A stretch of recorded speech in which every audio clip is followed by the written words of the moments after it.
Okay, so first thing I'm going to do is I'm going to put the construction site sound into track one. And I like the way that might be a nice ambient sound for me for the entire duration of my clip.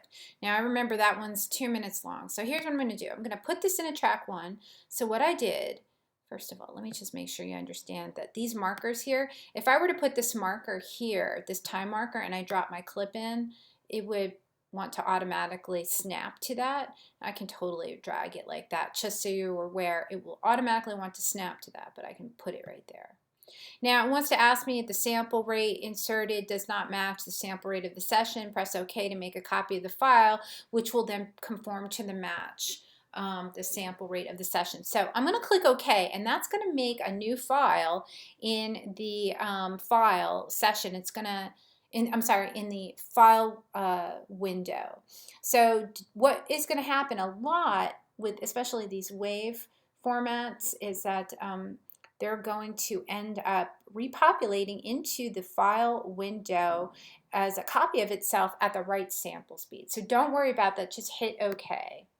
All right, now you see it's converting. First thing I want to do is I don't want this to be this long. It's like 2 minutes, and as I said, I want to be able to see everything. It's going to be too long for you. So what I'm doing right now is I'm navigating over the timeline. I have my mouse pressed, and it's just dragging across the timeline. Another way to do this is up here. This toggles between the timeline, and it makes it much smaller. So you see I'm just this gives you like an abridged version of what you're looking at. So I'm able to see that, and it goes all the way there to the end. I don't want all of this, so let's just, I'm going to expand this a little bit more. And now I have the entire clip in my view.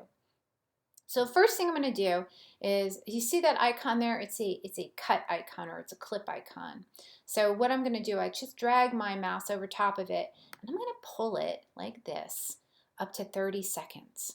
That way I don't have to think about how long my clip is going to be. Now look up here. See how I've cut it? You can see that this gray area up here, how it gives me like a window of what I'm looking at. And you see that up here, there's a little green line that indicates the length of the clip here. So now I'm going to toggle back and make my window view much bigger. And now I've only got 30 seconds to deal with, which is nice. All right, so let's take a quick listen.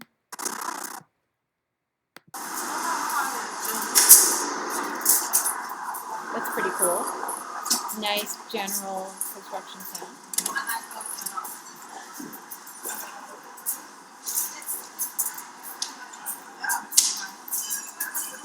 Nice. Things are falling. Okay, cool. So next thing I'm going to do is I want to drop in another track. I want to drop in that hammer sound.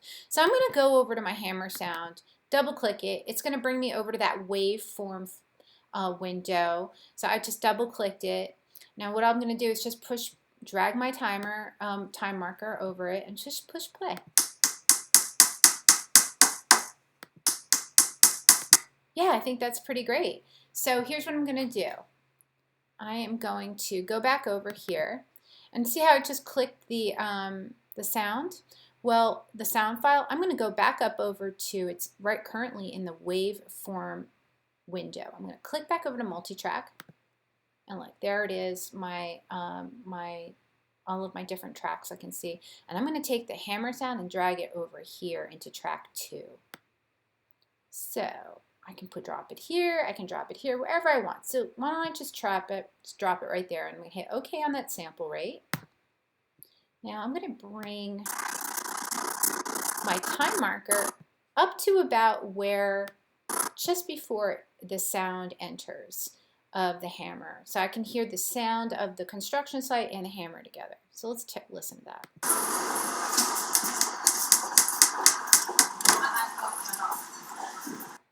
Let me listen to that again.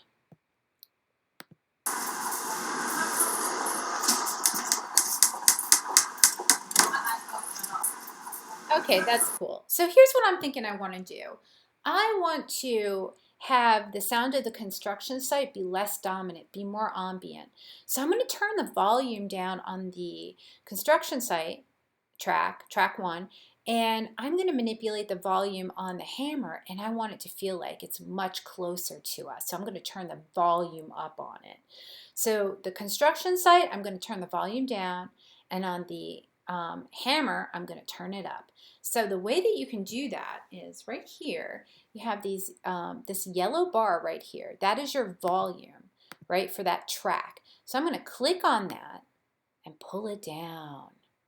Pulling it down all the way will make it almost not there, but maybe bringing it midway down. Let's listen to it again.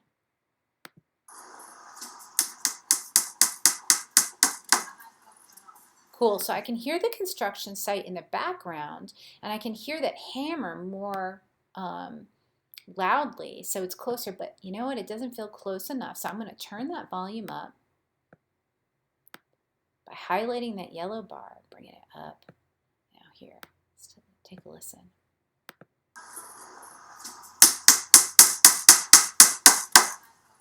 That's pretty cool.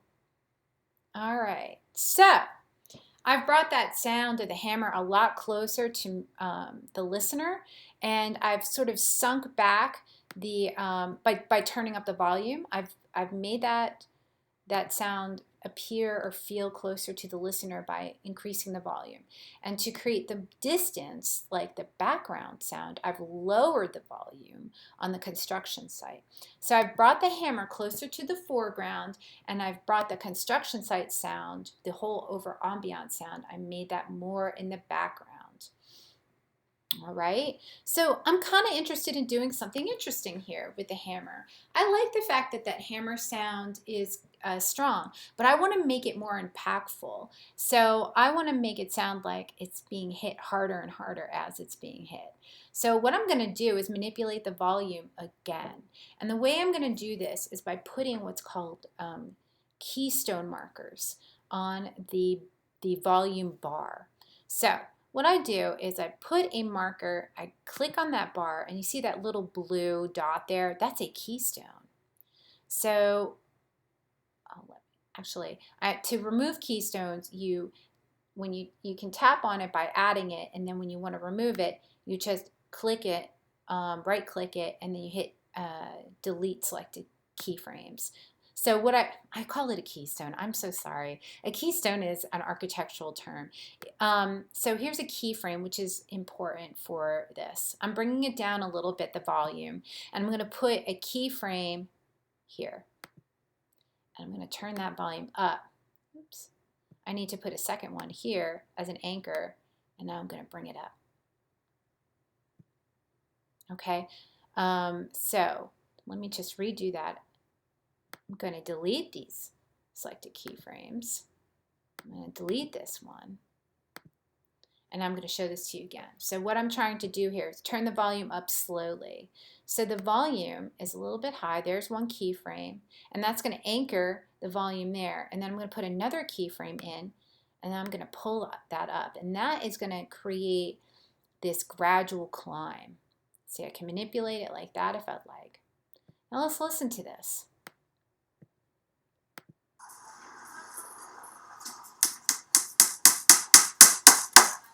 Yeah, so that definitely sounds like it's being hit a lot harder. I want to bring that up all the way.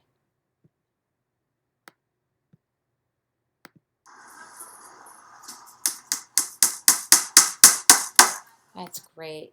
So now I've got the sound of the hammer going, and that brings us a little bit closer.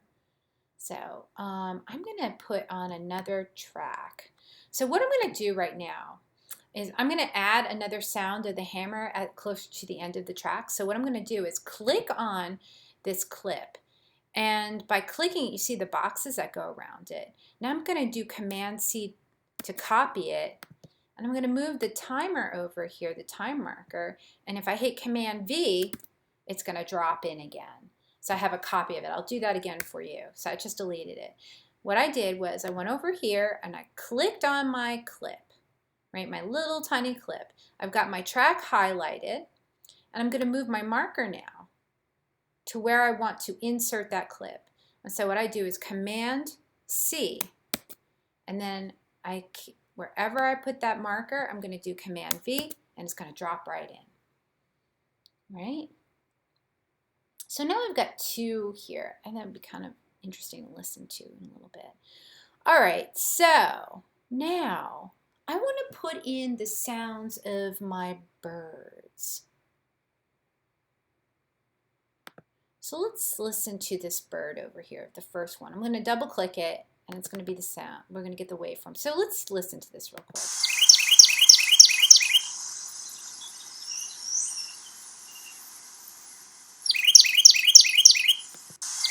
Yeah, that's a nice overall sound. Okay, so great. What I'm going to do then is I'm in the waveform. I'm going to go back over to the multi-track window. And what I'm going to do is click on track 3, and I'm going to bring the bird wave in. And that's a long clip. And then again, I'm going to hit OK for the sample rate. All right, now let's take a listen to these sounds together.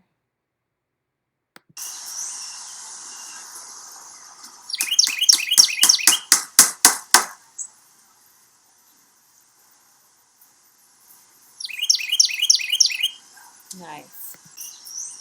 All right, so look, I actually want to increase the sound just like I had done with the hammer.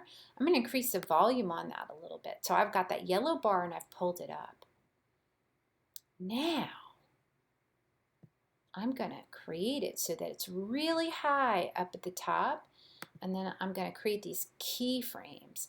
I'm going to bring it down like as it ends like that, so that it feels like the bird might be moving in space. Now, another thing I want to do is, this is super cool. You might have noticed that there's a blue bar here. Well, this blue bar I'm going to manipulate as well, and it's going to allow me